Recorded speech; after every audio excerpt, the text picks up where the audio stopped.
This is the Cloud Security Today podcast, where leaders learn how to get cloud security done. And now your host, Matt Chiodi. Niall Browne is the Chief Information Security Officer at Palo Alto Networks, my former employer. And I wanted to have Niall on not only because he has an awesome Irish accent, but because he's a really cool guy in a really awesome role. Now, as the CISO at Palo Alto Networks for the past 4 years, he has been there as Palo Alto has gone through a massive transition. As many of you know, 5 years back, Palo Alto was known mostly as what? A firewall company. Well, now they've gone through a transition from being not only a firewall company, but a cloud company, and now an AI company. So I wanted to have Niall on because I really wanted to understand how he accomplished such a massive transition from a cybersecurity perspective. Because as you go through that, right, a large brand, a very established company, there's work that you have to do, and it's not only about technology. So we really dive into the how he got developers bought in, how he got different areas of the organization bought in. And I hope you find this useful because I certainly found it interesting. So as I always say, if you like what you hear, please leave us a 5-star review wherever you listen to your podcast. Thanks and enjoy the episode. Niall, thanks for coming on the show. No, thank you very much for the invite, Matt. This is going to be fun. So, as we were talking about before we recorded, a lot of times when folks are earlier on in their career, they look at where someone is today and they just assume, hey, like what I'm doing today, like it's not going to get me there. And the reason I bring this up is when I was looking at your background, I saw that back in 1997, you graduated from the University of Limerick, and then you took your first role as the security webmaster at the Bank of Ireland. So I'm curious now, today you're obviously the CISO at Palo Alto Networks, the world's largest cybersecurity company. I'm curious, like, what experiences that you had at the Bank of Ireland? Like, what did that teach you today that you still use? Yeah, I mean, great question. I mean, I would say for the most part, like when I was working at the bank, I would probably say you should always be willing to change and pivot. Like when I started off in Bank of Ireland, I started off as a network analyst. So very much based on LANs and WANs and network infrastructure. And at that time, they were one of the largest banks, I think second largest bank, tremendous amount of ATM machines, tremendous amount of phone systems, but no internet. So from them, it was like they were moving a transformation to the internet. And back then, they did a pivot around the room and they were saying, well, we're moving to the internet. We're putting our online portals, our banking services online. Like, who would like to help as part of this service? And what I found is a significant portion of people have said, no, I'm happy doing email. I'm happy doing telecoms. I'm happy doing infrastructure from that end. For me, I was looking at it, I said, well, that sounds like a really interesting area. Hey, by the way, this thing, the internet could grow pretty big as well.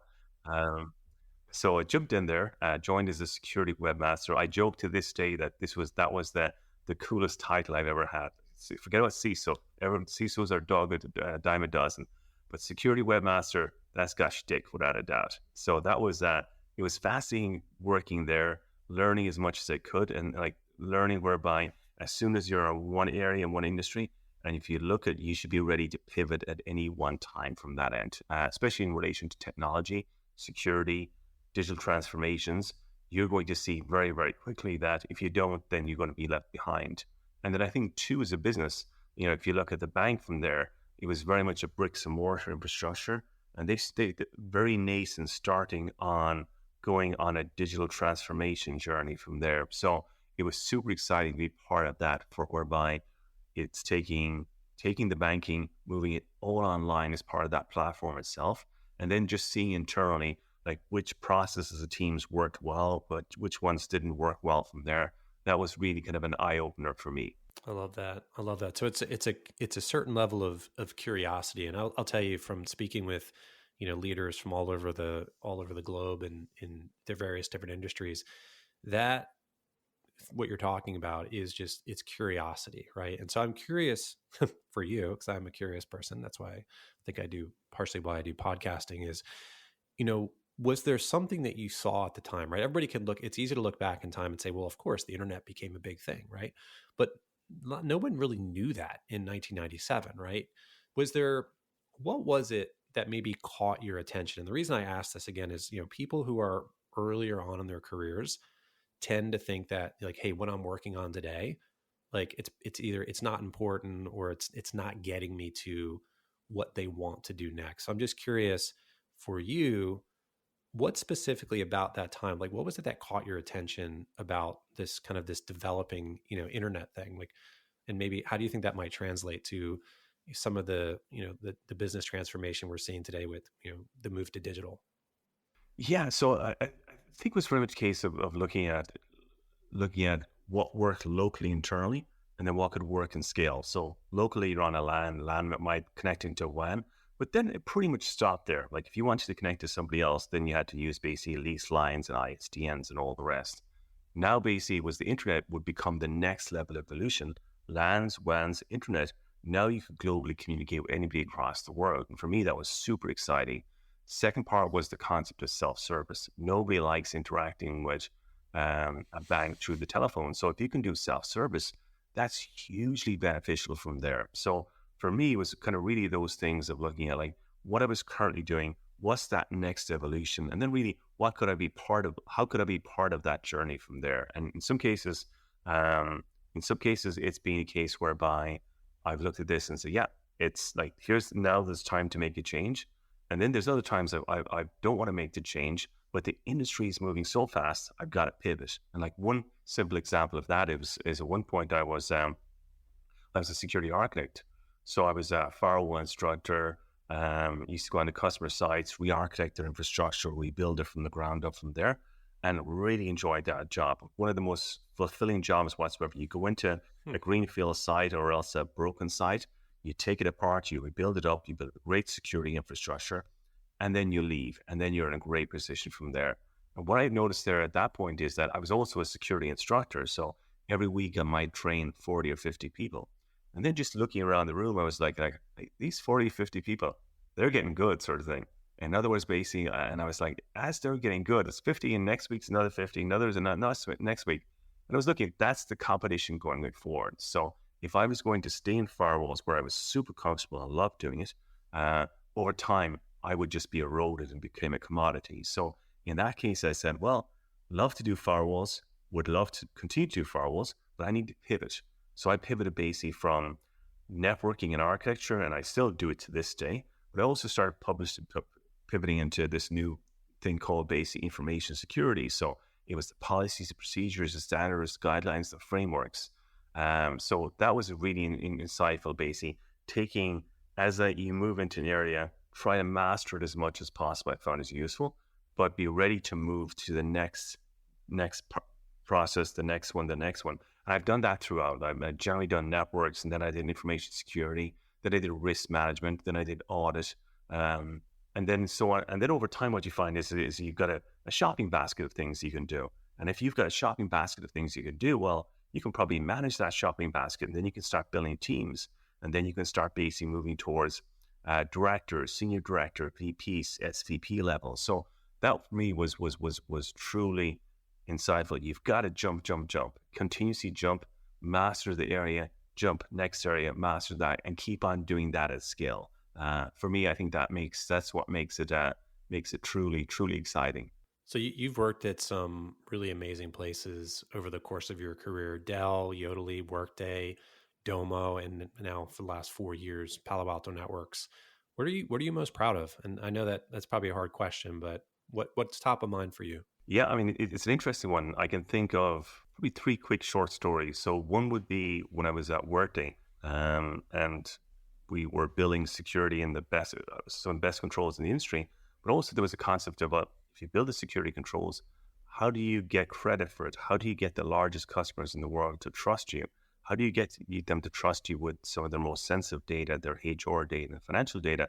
And then how do you get them to do that in an unknown platform called cloud and SaaS? So that was fascinating, was working with some of the largest organizations in the world.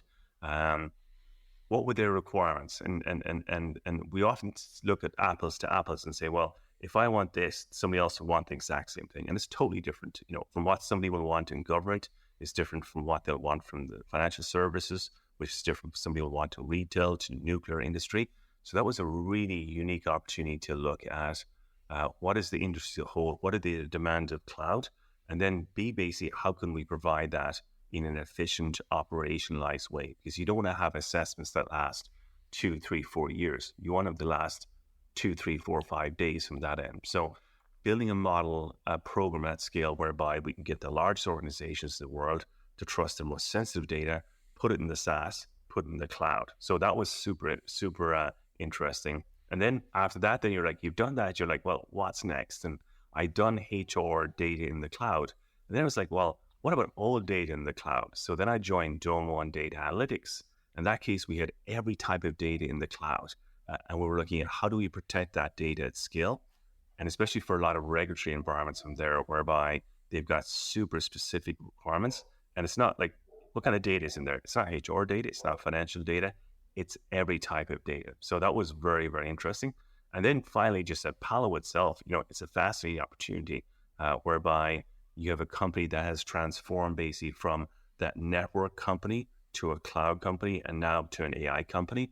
So it's working through those stages of the digital transformation and then ensuring how can you build a security program, a trust program to scale with that level of change with about 110,000 customers around the world. Yeah, I want to let's jump to that because I think you mentioned a good point there about how Palo Alto has gone through a massive transition. And for most of my listeners know, I used to be at Palo Alto for a while, and when I was there, we went through that transition from a firewall company to a cloud company, and now post my leaving, AI.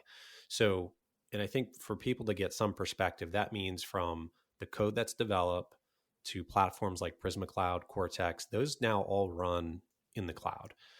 Talk about it maybe from like, how did you approach that transition from a risk perspective?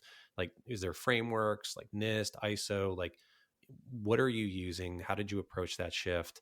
And maybe what are some of the key metrics that you tracked or are still tracking? You're sadly missed there, Matt. You can come back anytime you want.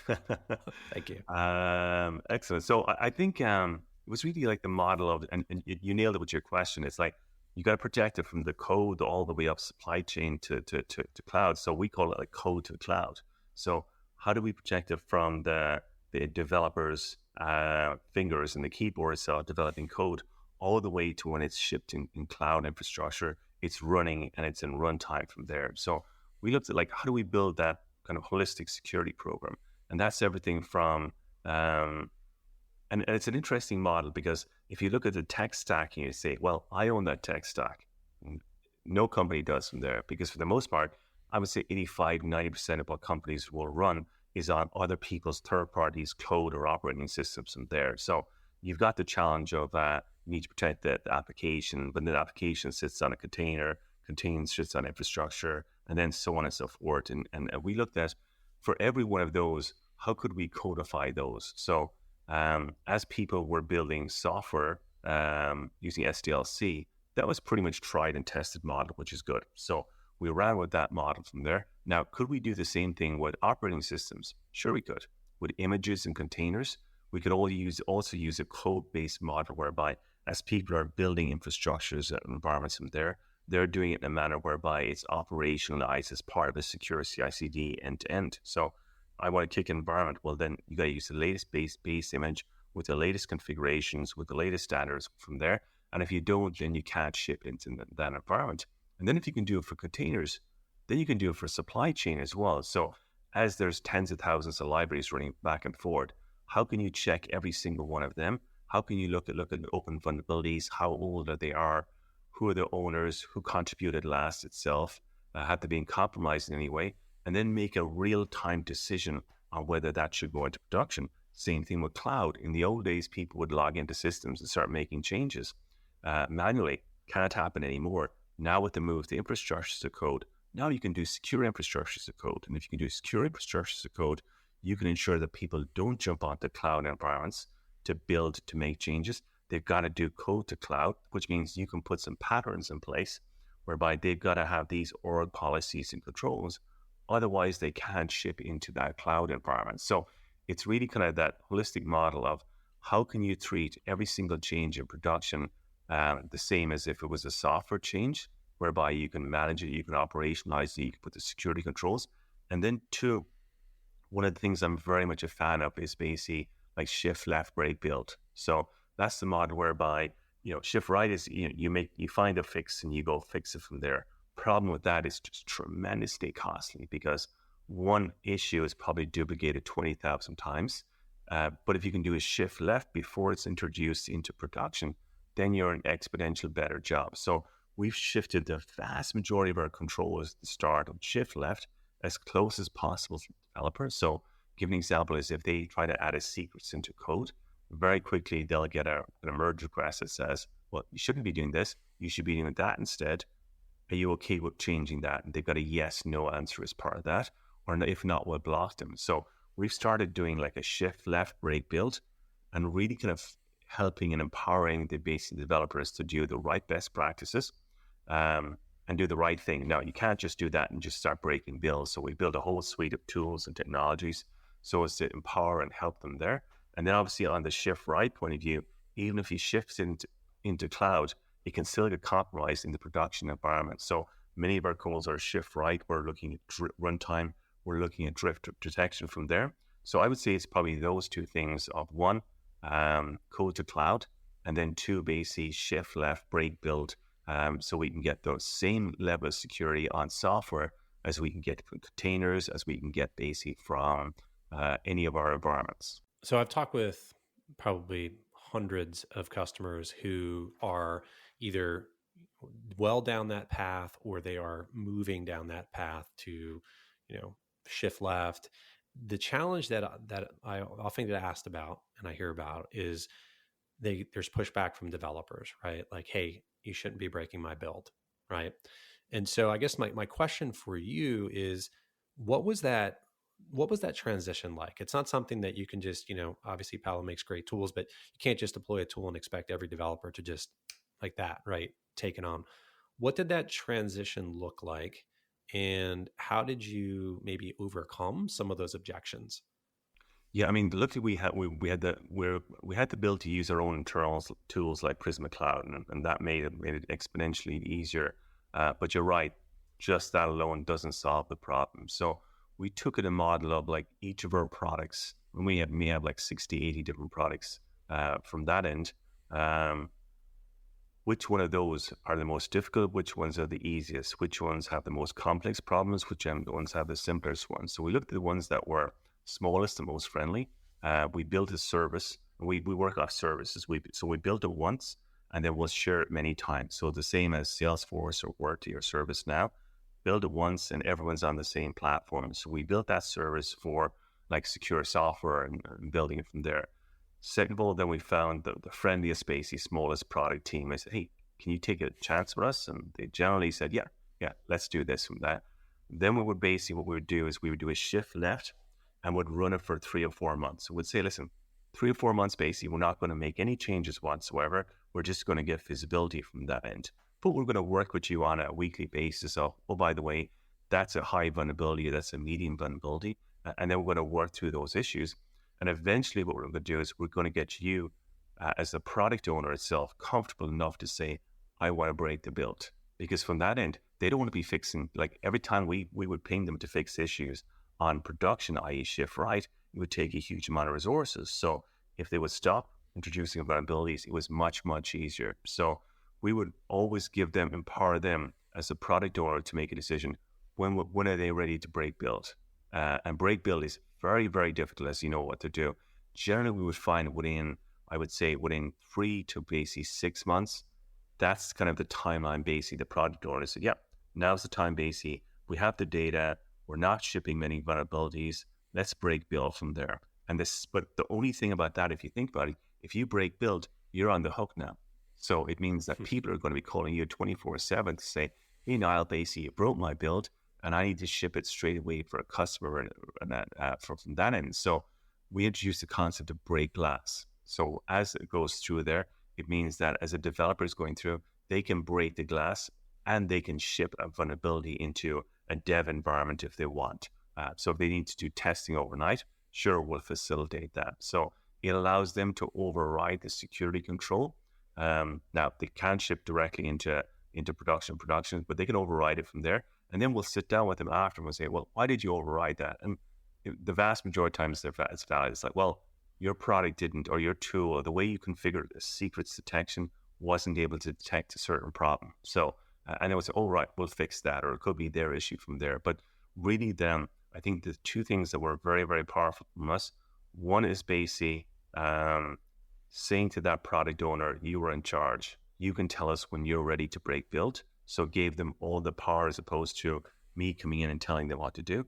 And then two, I think it's the ability of basically having a break glass mechanism whereby if they really need to ship it from there, they can ship it into another type of environment without slowing down kind of their operational kind of capacity. So that for us was that building that partnership, building that trust with the different teams was critical. If we went in day one and we said, the most complex product, we're doing shift left break build tomorrow morning, 100% it would never, ever work. And it really ties back into like everything in security is a journey. When you think about it, you can't go in there into any organization and say, thou shall have X, Y. You should these 210 controls, you need to have them and you need to have them next week. That never works.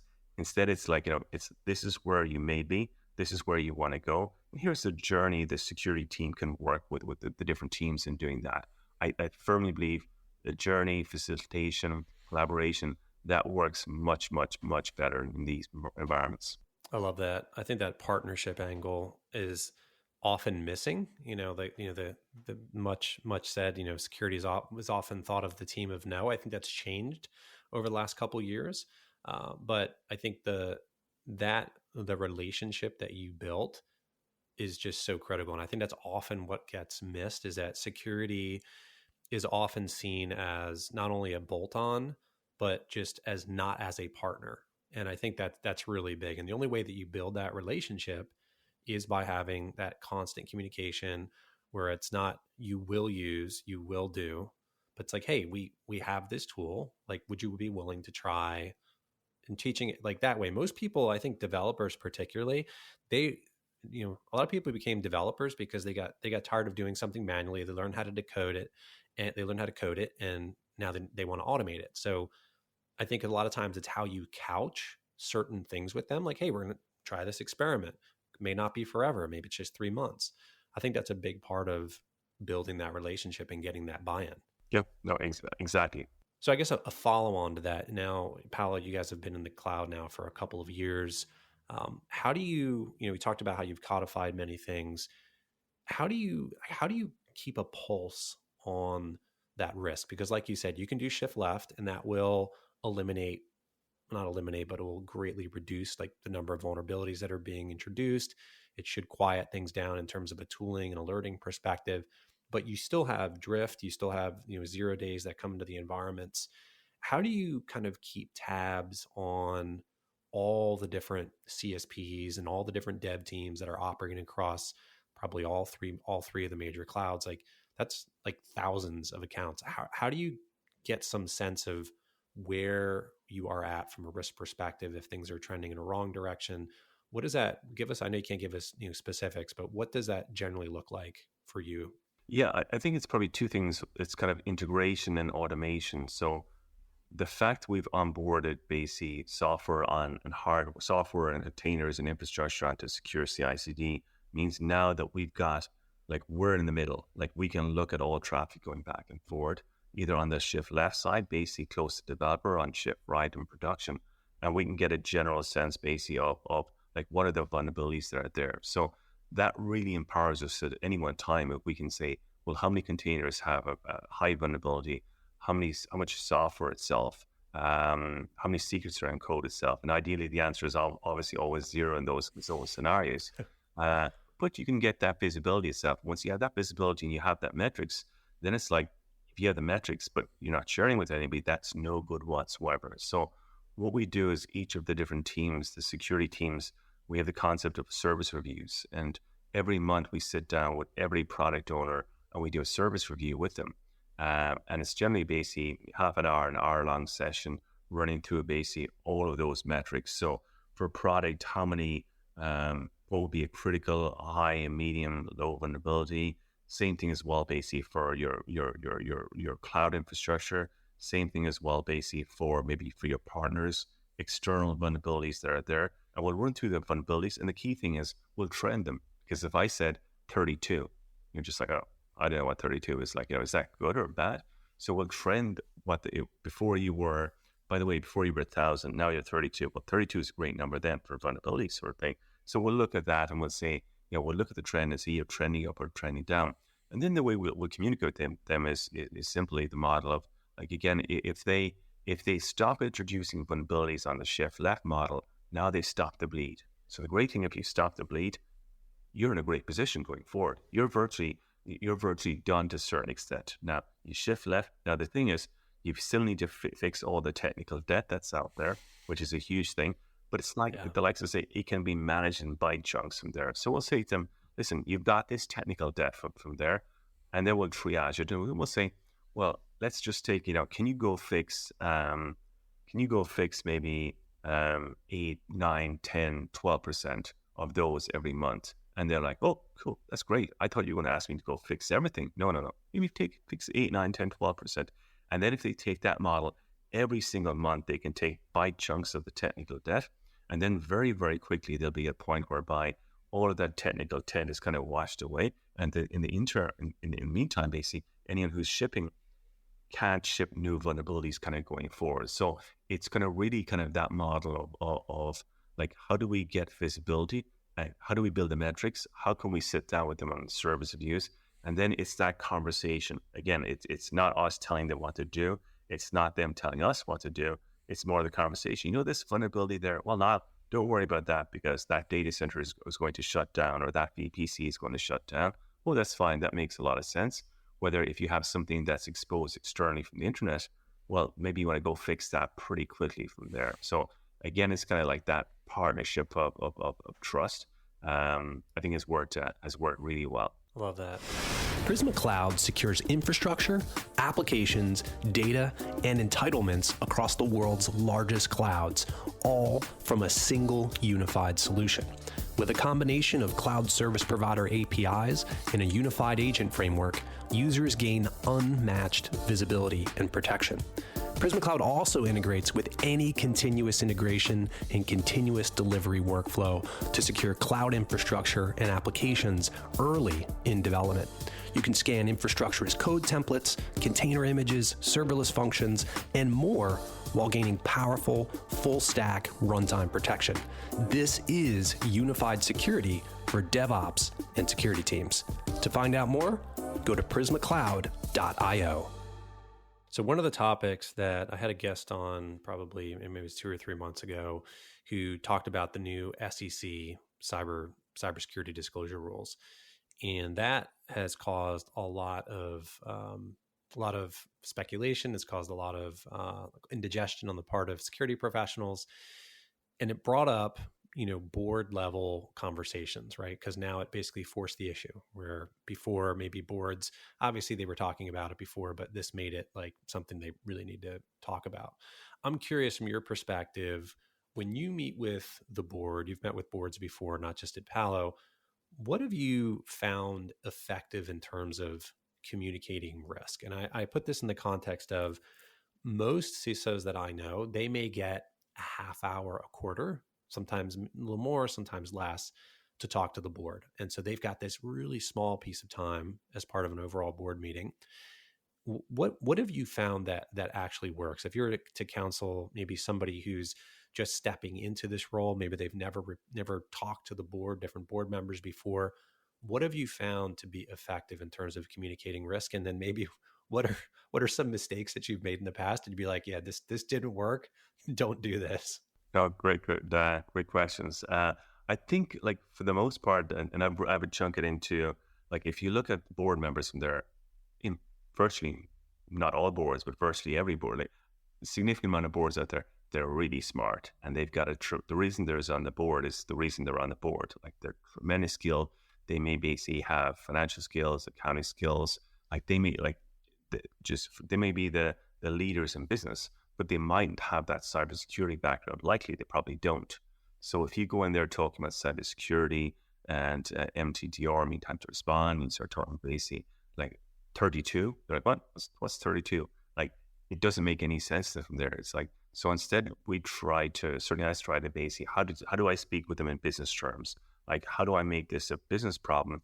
Here's what the business issue is, and here's what our security solution to this business problem is. Like, that generally resonates very well. And I will obsess about like the deck. So on the presentation, you never want to go in there and pretty cold. You're just talking about basically, oh, here's what we're doing. What we do is we'll spend a lot of time on the deck, and the deck should still tell a story. They should be able to read the deck and not even speak to me. That's the ideal scenario itself, whereby they look at the deck and it's clear enough, concise enough, and answers the questions enough in a manner whereby they don't have a lot of questions when you go into a room. Now, if you go into a room and you have a lot of questions, that's great as well, because there's a lot of insightfulness and a lot of conversations back and forth. But it's really kind of like the model of making it whereby as you're communicating from there, they read the deck, they have a pretty strong sense of what the security model is from a business term perspective. And after that, then when you go in there, you're not reading from the deck. For the most part, it's just like, next. For the most part, it's just that conversation back and forth. It's like, Al, there's a new area we heard of, like maybe AI itself. What are you doing in that area? Well, we're doing this. Now, the other one I would put in there as well, it's very important, is, you can't go into any board and say, hey, we've got 100% security, because that never works. It's like 100% of business model. Like, what is that from there? So it's being realistic, like what's working really well, what's not working, and then what are some of the really big risks that are doing. So for me, I think that model works really well. And then last but not least, I think it's like, as you read a book, like you don't go to chapter 12 in the book. You start at maybe chapter 1, and then you work through next one. Same thing with the board. Like, you don't want to say, hey, this week I'm going to talk about, or this month or this quarter, I'm going to talk about AC, SDLC. And next month I'm going to talk about IoT. And next month I'm going to talk fiscal security. They're just like, what's he on about? He's all over the place. So what we generally do at the start of the year, we come up with basically kind of a taxonomy itself, and basically kind of a narrative of basically like what areas will we talk about. And generally you have maybe 4 or 5 board meetings per year. And we'll start with basically a high level, and then we'll do a deep dive. And the next one might be on AI, and someone else might be on zero trust, and then somebody else. That way you can stay high level, and then every quarter you're doing deeper into a particular section that they're interested in. So for me, I think it's that kind of conversation. And then last but not least, it's like, know your board. So I think it's very useful to look at the board members and pick like 2 or 3 personas across the board that generally fit the board, and then basically pitch to those 2 or 3 personas from that end. That way, you could have somebody on the board who is a politician. You could somebody have on the board who is basically finance. You could have somebody on the board who is like a VC. And if you know what the personas are, then you can make sure that you're communicating effectively from there, and they get it, as opposed to me talking about cybersecurity mumbo jumbo and 1,000 metrics, and at the end of it, they're just like NIST, ISO, FedRAMP, IRAP. They're just like there are lots of there, and I think they will probably be the main points. I love it. I think that's really helpful. So I want to go back in time a little bit here. So back in August of 22, in doing my research here, I found an article that you wrote. It's on CSO Online. We'll put a link to it in the show notes. It's called "Doing More with Less: The Case for SOC Consolidation." And what I thought was interesting about this piece is that it actually seems even more applicable today than roughly 2 years ago when you wrote it. I've not spoken to a single person in security in the last 6 to 9 months who hasn't said that they're being asked to do more with less. So you've been at Palo for over 4 years now. How have you shifted the SOC to do more with less? Give us some examples. Tell us what's changed. What it looked like maybe 4 years ago when you joined, and how does it look today? The more with less is a key, because as you point out, every business unit is asked to do that. So when we look at the SOC, and like when I joined the SOC 4 years ago, there was 8 analysts. In the interim, Palo has grown exponentially. Now, if you went into the SOC this morning, you'd find 10 analysts. So in the last 4 years, we've added 2 analysts alone. That's it. And the key component of that is we don't want to be solving security problems with people because you never scale with that. Then you hire 10, 20, 100, 200 from there. So we've really focused in on having 10 core analysts from there that can manage and support that business from there. How have we done that? We've looked at how do we build that security operations center, or the next generation security operations center, using tools products like XSIAM and XOR, and how do we automate? So looking at, for us, is basically we pull data from many sources as possible. You always want to get 100%. Then we'll apply machine learning against that, and we'll try to find those needles in the haystack. And once we find the needles in the haystack, you don't want to send those directly to those 10 analysts, because if there's 140 issues a day, you send it to those 10 analysts, now they're looking at 14 alerts per day and they get blown away. So instead, you got to do automation and orchestration. So we use XOR as part of that series of playbooks. Those 140 issues going into automation orchestration. And then at the end of the day, you really want to have maybe around 10, 12 kind of core instances that you're working on that are going back to those SOC analysts. Now what happens is you're using the power of the platform. So you're using the model whereby you're using machine learning, you're using automation, you're using orchestration to get the right alerts to the right analysts at the right time so that they can take that right action. For us, that's being critical. And the good thing about that is now the analysts are spending less and less time at boring alerts, because the vast majority of alerts don't provide a lot of value in most organizations. So now if they're only spending 20, 30% on alerts, well, they've got a lot of free time. So now they can spend their time improving that service or else threat hunting from there. So now what you have is you have a team of SOC analysts and engineers that I believe are world-class. And instead of basically focusing on the same issues, boring, repetitive ones over and over, they're continuously looking at hey, let's do a threat hunt in this, or let's build a new service for that, or let's improve this. Hey, their automation doesn't work. Hey, we got to go fix that. Or that we did a recent red team and we missed 10% of issues. Well, for those 10% of issues, we should start building machine learning and analytics. What did we miss there and how we improve that service? So it's really about, I think we flipped basically the SOC analysts / engineers to a model whereby now they're continuously improving that service.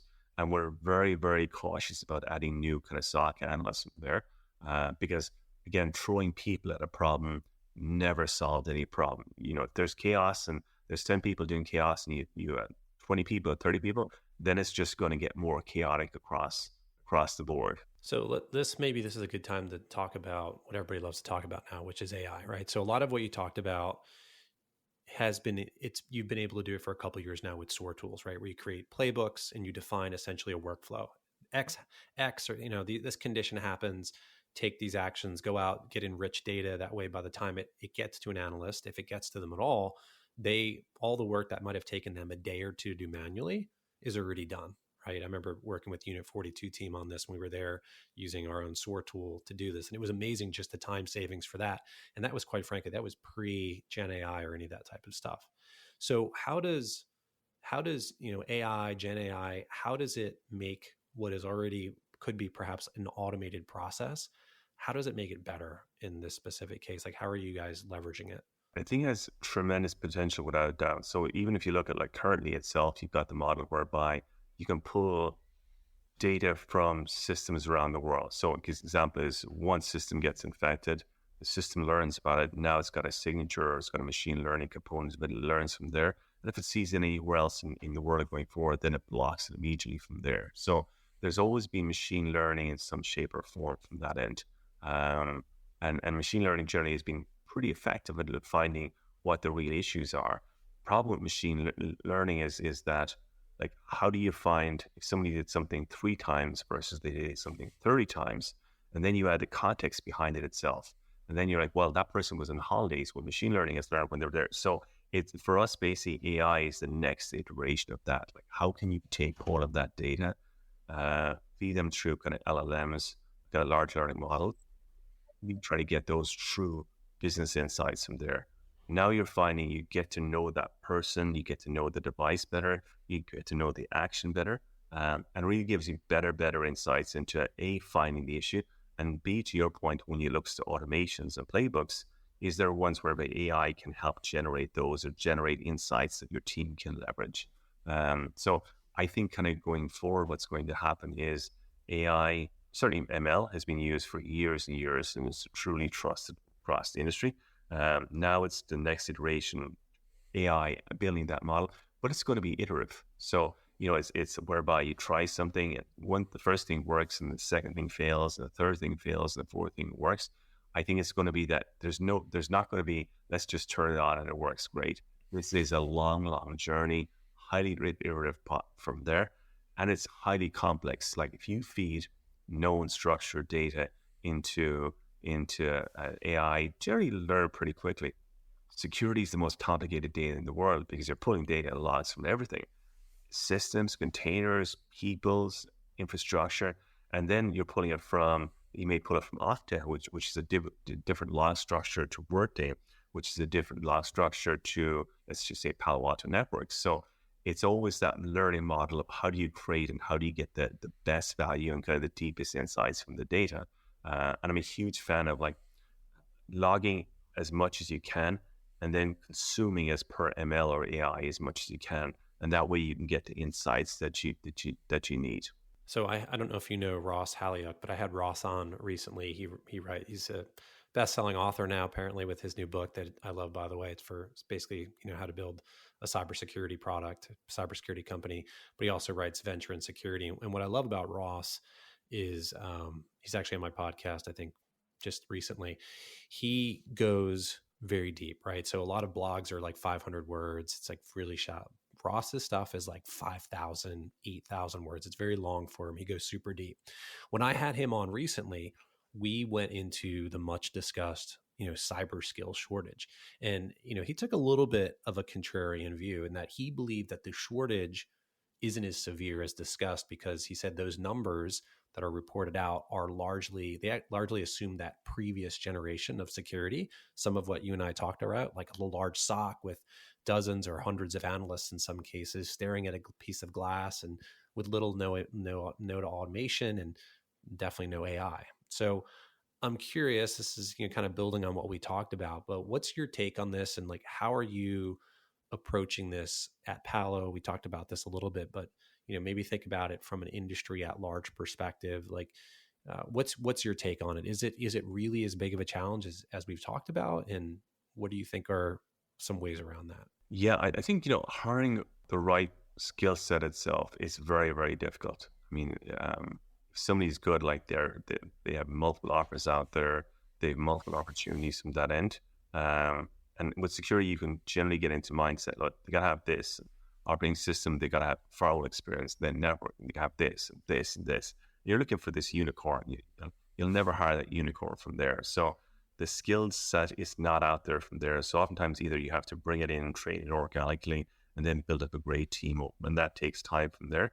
I think one of the big things, and I would certainly agree with Ross, is that it is the old days of having huge, tremendously large security teams that have no concept of automation, orchestration, no concept of machine learning from that end. They do it today because that's how they did it yesterday and that's how they did it last year. That over time is going to die. I mean, it has to die from there because for the most part, it's horrendously inefficient. I mean, you could have some large organizations could have 1,000, 2,000, 3,000 security people in a team, just absolutely massive in itself. And you can't self-fulfill and support that from that end. So I firmly believe kind of going forward, it's going to be smaller, more specialized, special forces skill sets, whereby like in a team, in a secure software team, you may have a team that specializes in automation and they'll go in and they'll automate end to end. And as you pointed out is, if you can create a playbook and you can automate an action, like Niall lost the laptop, well, where did he lose the laptop? Did he click on the file? Did the file download? If it downloads, did it execute? If it executed, basically, was it a command and control? If it's command and control, did it move laterally? If you can automate that, Well, then you don't need 10 people to analyze one incident. You maybe need one SOC analyst to look at it and say, yeah, he did, but we closed it pretty quickly. So what we're seeing going forward, and even now itself, is technology-driven companies are moving to smaller, more specialized teams, and they're very much focusing on that automation, orchestration, integration component from there. Because if you can do that, then you can gather a tremendous amount of data. So, like if somebody said to you, you went to your typical InfoSec team, you said, "Show me all the instances of AI running in the company." It could take them 6 months to talk to people, email people, one system, another system, another system. And then 90% of the data is wrong because by the time they generate it, it's been washed 2 or 3 times. To now a model whereby because you're part of that secure SDLC process, because you've gone to automate, you've got the integrations, now you can generate a key list in pretty much seconds in a lot of cases. And then you can add metadata and you can add some true value there. So I think teams are going to get smaller. I think they're going to get more specialized. And that's what we're seeing certainly in Palo Alto Networks. It's teams that are just highly specialized. They can jump in, take an area apart, operationalize it, move out, then the next team moves on, operationalize that, and then the next one. So I think having broad generalists that have skill set in just a broad amount of areas,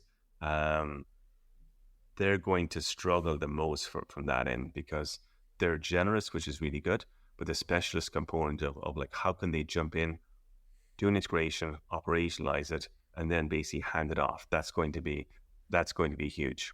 It's interesting you say that because when I think about, I was in consulting for many years when I was at Deloitte. We had the same thing. It wasn't necessarily for cybersecurity, but we had specialist teams who would go in, solve a problem. They had a playbook because they had done it at n number of other customers that were in that industry, and it was like running that playbook again and again and again. And so I think that's kind of similar to what you were talking about. Exactly. So let's switch gears. When it comes to personal growth, what's the formula that works for you?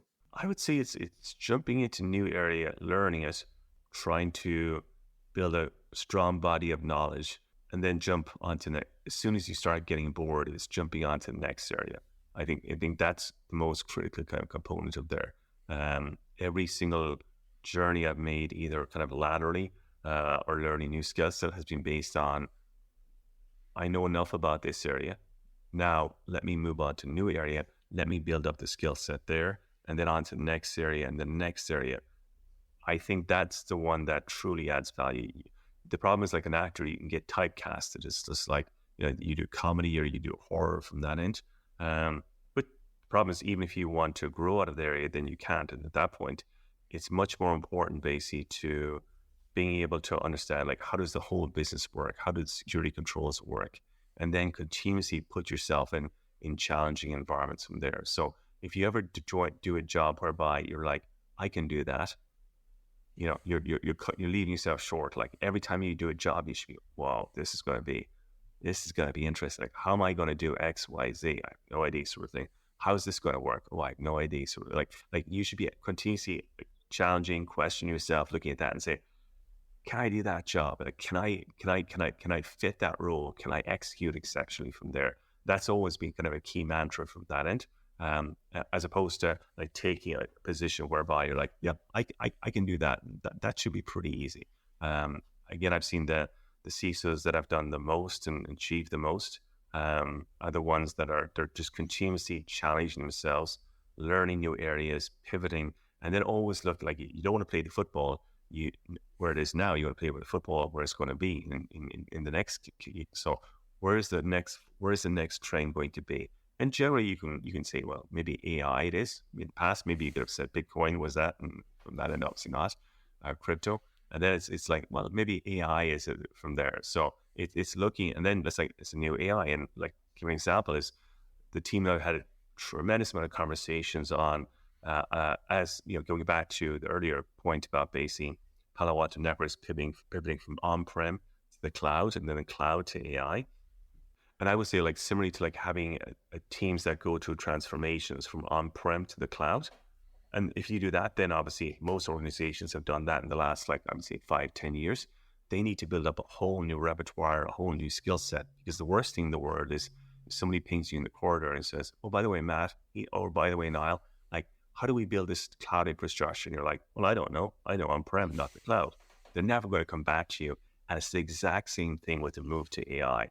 Like, everybody in InfoSec, no matter who they are, they've got to start building up that subject matter expert, whereby now they're that SME for AI. And what we've done is we've sent all of our InfoSec team through trainings, through certifications, whereby now it's like whether they're highly technical or they're more on the on program side, they can answer very quickly, very succinctly in relation to AI from there. I love that. I love that proactive stance that you guys are taking. And I think that plays into why Palo Alto is now the #1 cybersecurity company. So Niall, thank you so much for coming on the show. I think this has been a great conversation. Thank you, Matt. Anytime. Really enjoyed it. Thank you. See you. Thank you for joining us for today's episode. To find out more, please visit us at cloudsecuritytoday.com.